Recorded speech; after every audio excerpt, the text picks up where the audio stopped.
이번 시간은 입히기부터 먼저 하도록 하겠습니다. 입히기 한번 보시면 베네 쪼고리, 신생아, 모자, 그 다음에 손싸개, 발싸개, 가재, 손수건, 속싸개 이렇게 리스트가 나와요. 입히기 항목 첫 번째는 베네 쪼고리죠. 베네 쪼고리. 신생아 의류의 가장 큰 특징은 이물질이 많이 없고, 그 다음에 되게 부드럽고 친환경 소재고 피부 트러블을 유발하지 않는 그런 소재다라고 보시면 되고요. 그런 소재의 특징은 그냥 일컬어서 얘기하면 오가닉이라는 소재예요. 다 들어보셨죠? 오가닉. 오가닉 소재는 일반 면 제품하고 달리 오가닉 농장이 따로 있어요. 그래서 화학 제품들을 쓰지 못하는 농장이에요. 일반 트랙터나 농약이 묻은 제품을 가서 사용을 하게 되면 오가닉이 취소가 돼요. 오가닉 농장은 화학 제품을 전혀 쓰지 않다 보니까 병충해에 되게 약하죠. 그러니까 생산물이 많지가 않은 거예요. 그래서 비싼 거고. 예. 그런 오가닉이 전부 우리 아이들을 위한 소재다라고 보시면 되고, 몇 배가 비싼 소재죠. 그렇기 때문에 아이 피부 트러블을 거의 발생하지 않는 소재다라고 보시면 돼요. 그래서 오가닉을 기억하시면 되고, 베네 쪼고리 한번 볼게요. 이렇게 묶음으로 돼 있고 금방 트여지죠. 아이들은 대소변을 계속 넣기 때문에 기저귀를 계속 자주 갈아줘야 되잖아요.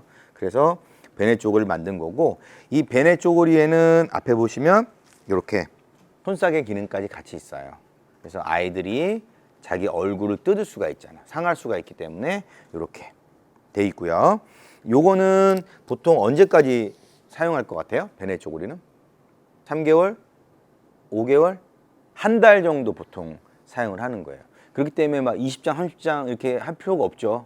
그래서 한 5벌 정도. 조리원이나 산부인과에서 하나 정도 줘요. 예, 좀 더 저렴한 거. 그래서 그런 거 임시로 했다가 준비하시면 될 것 같아요. 두 번째가 이제 신생아 모자예요. 모자. 모자 엄청 귀엽죠. 모자는 이제 아이들이 외출하는 목적으로 쓰는 건 아니고 집에 있어도 체온 조절 목적으로 이렇게 주로 쓰는 거예요. 아이들이 계속 자요. 자면서 크니까 잠을 많이 자는데, 잘 때 자는 그 자체가 되게 힘든가 봐요. 그래서 온몸에 땀을 많이 흘리고, 특히 머리 쪽에서 땀을 많이 흘려요. 계속 땀이 빠져나가고 체온이 떨어지면 아이한테 굉장히 안 좋겠죠. 체온 유지 차원에서 모자를 한다라고 보시면 되고, 모자는 한 3개 정도 이렇게 해놨습니다. 그래서 그렇게 준비하시면 되고, 역시 오가닉 소재로 준비를 하셔야지 좋습니다. 다음은 이제 속싸개예요. 속싸개.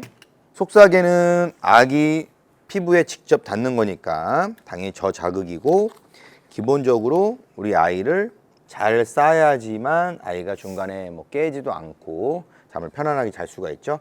속싸개 하는 가장 큰 목적이 뭐라고요?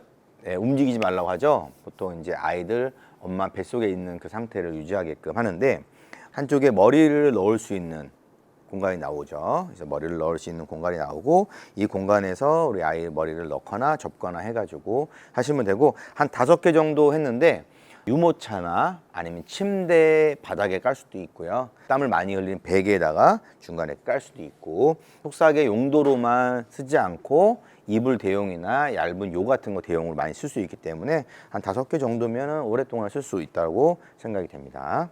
그 다음에 손싸개, 발싸개입니다. 어디가 손싸개고 어디가 발싸개일 것 같아요? 이게 손싸개, 요게 발싸개.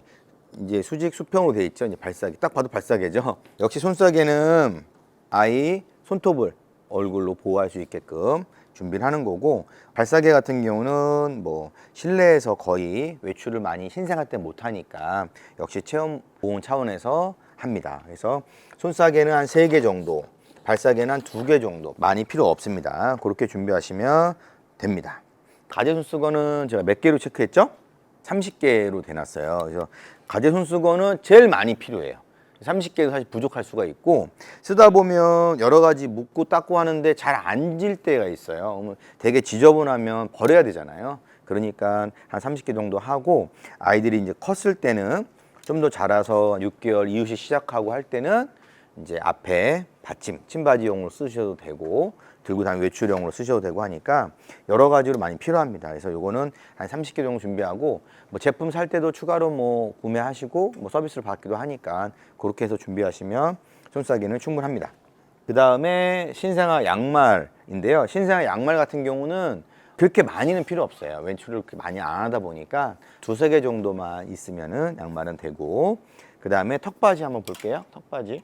턱바지는 아까 말씀드렸던 가제 손수건 같은 걸로 그냥 대용해서 쓰면 되지만, 이런 식으로 똑딱이도 돼 있고, 이렇게 아이를 어디 데려 나갈 때 가제 손수건 하는 것보다 이런 거 하면 더 이쁘잖아요. 그렇죠? 이렇게 두세 개 정도 이렇게 하면 되고, 끈도 여기 있습니다. 그 다음에 네이하고 바디슈트, 그 다음에 우주복, 요 세 가지를 알아볼 건데, 신생아들이 집에서 입을 수 있는 이제 유일한 의류예요. 베네 쪼고리를 졸업하자마자 바로 입을 수 있는. 근데 집에서 거의 활동을 하느냐, 아니면 가끔씩 뭐 친정이든 본가든 왔다 갔다 하면서 아이를 데리고 다니느냐, 그 다음에 계절이 겨울이냐 또 완전히 여름이냐에 따라서 조금씩은 달라질 수 있는데, 내가 생활하는 패턴이나 계절에 따라서 구매를 추가로 더 하시면 돼요. 기본적으로 한 두세 개 정도 준비를 하고요. 바디슈트만 좀 한 5개 정도 이렇게 넣었는데, 맨 먼저 네이예요. 네이는 이렇게 상하이가 이렇게 구분되어 있어요. 격식이 있어 보이죠? 집에서 입는 거지만 그래도. 그 다음에 집에서 이제 편하게 입는 바디슈트. 요거는 이제 하의가 없죠. 하의 실종이다 보니까 누구 오면 이렇게 입히는 것보다는 좀 더 편하게 입는 거죠. 그래서 이런 거 특징은 기저귀를 언제든지 쉽게 갈 수 있다. 이렇게 다 트임이 이렇게 시원하게 돼 있어요. 그래서 아이가 기저귀 하는데 불편함이 없게끔 돼 있어요. 그래서 바디슈트가 제일 많이 입힌다고 하더라고요. 그 다음에 우주복은 이렇게 생겼죠. 상하이가 이제 붙어 있는 형식이에요. 손싸개형도 같이 있는 것도 있고요. 그래서 우주복의 장점은 옆구리, 배 나옴이 없어요. 예, 붙어 있기 때문에 배에 바람 들어가거나 이런 게 없어요. 그러니까 우주복은 또 우주복대로 장점이에요. 기저귀를 쉽게 갈 수 있게끔. 그러니까 집에서는 바디슈트나 이런 우주복 같은 걸 입혀가지고 아주 엄마도 편하고 아이도 편하게 기저귀도 쉽게 갈 수 있게끔 하시면 되고, 좀 더 외출을 하거나 손님이 오거나 하면 네일을 상하이로 입히면 좀 더 낫겠죠. 그렇게 준비하시면 신생아 의류는 거의 끝이 납니다. 그래서 여기까지가 입히기 항목에 대해서 알아봤습니다. 다음은 이제 씻기기 항목을 알아볼 거예요.